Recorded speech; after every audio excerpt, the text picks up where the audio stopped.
Thinking relating to story എന്ന ചാനലിലൂടെ ഞാൻ പറയുന്നത് അബ്ദുൽ കലാമിൻ്റെ നോവലായ വിങ്സ് ഓഫ് ഫയർ എന്ന ബുക്കാണ് വായിക്കുന്നത്. ഞാൻ ജനിച്ചത് മദ്രാസ് സംസ്ഥാനത്തിലെ ദ്വീപ് നഗരമായ രാമേശ്വരത്തെ ഒരു ഇടത്തരം തമിഴ് കുടുംബത്തിലാണ്. എൻ്റെ പിതാവ് ജൈനു ലാബുദ്ദീന് പറയത്തക്ക ഔപചാരിക വിദ്യാഭ്യാസമോ കാര്യമോ സ്വത്തോ ഒന്നും ഉണ്ടായിരുന്നില്ല. ഈ പോരായ്മകൾ ഒഴിച്ചാൽ അദ്ദേഹം നൈസർഗികമായി തന്നെ വലിയൊരു ജ്ഞാനിയും യഥാർത്ഥ ഉദാരമതിയുമായിരുന്നു. അദ്ദേഹത്തിൻ്റെ ആദർശശാലിനിയായ സഹായിയായിരുന്നു എൻ്റെ മാതാവ് ആശാമ്മ. അവർ ഓരോ ദിവസവും തീറ്റിപ്പോറ്റിയായിരുന്നു. അവരുടെ എണ്ണം താനിപ്പോൾ ഓർക്കുന്നില്ല. എങ്കിലും പുറത്തു നിന്ന് ഞങ്ങളോടൊപ്പം ഭക്ഷണം കഴിച്ചിരുന്നവരുടെ സംഖ്യ ഞങ്ങളുടെ കുടുംബത്തിലെ എല്ലാ അംഗങ്ങളുടേതിലും കൂടുതലായിരുന്നു എന്ന് എനിക്ക് ഉറപ്പായി പറയാൻ കഴിയും.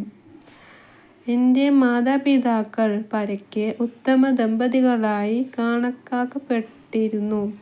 എൻ്റെ ഉമ്മയുടെ പാരമ്പര്യത്തിനായിരുന്നു കൂടുതൽ മഹത്വം. അവരുടെ പൂർവികർ ഓരോ ആൾക്ക് ബ്രിട്ടീഷുകാർ ബഹദൂർ സ്ഥാനം നൽകിയിരുന്നു. നല്ല ഉയരവും സൗന്ദര്യവുമൊക്കെ ഉണ്ടായിരുന്ന മാതാപിതാക്കൾക്ക് ജനിച്ച പല കുട്ടികൾ. ഒരു വായന എനിക്ക് വലിയ പൊക്കമോ ഭംഗിയോ ഒന്നും ഉണ്ടായിരുന്നില്ല. 19-ാം നൂറ്റാണ്ടിൻ്റെ മധ്യത്തിൽ നിർമ്മിച്ച പൂർവിക ഭവനത്തിലായിരുന്നു ഞങ്ങളുടെ വാസം. രാമേശ്വരം മോസ്റ്റിച്ചുകൾ,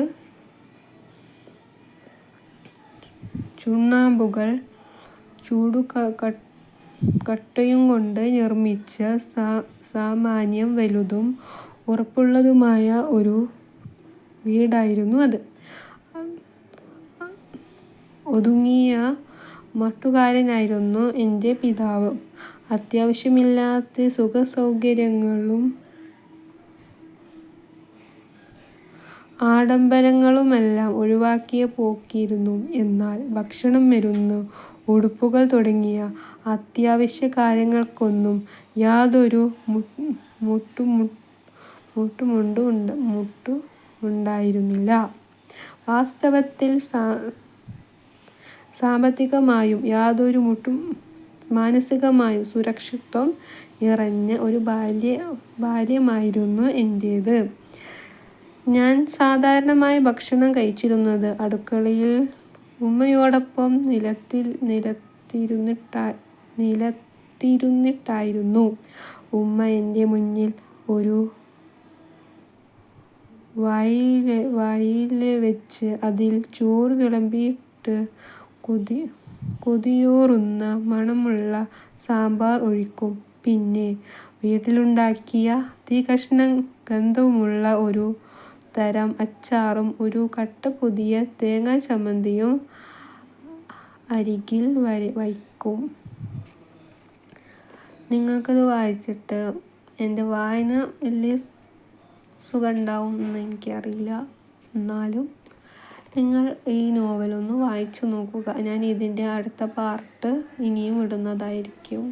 എല്ലാവരും തിങ്കിങ് റിലേറ്റിംഗ് ടു സ്റ്റോറി എന്ന ചാനലിലേക്ക് സബ്സ്ക്രൈബ് ചെയ്യുക, ലൈക്ക് ചെയ്യുക, ഷെയർ ചെയ്യുക.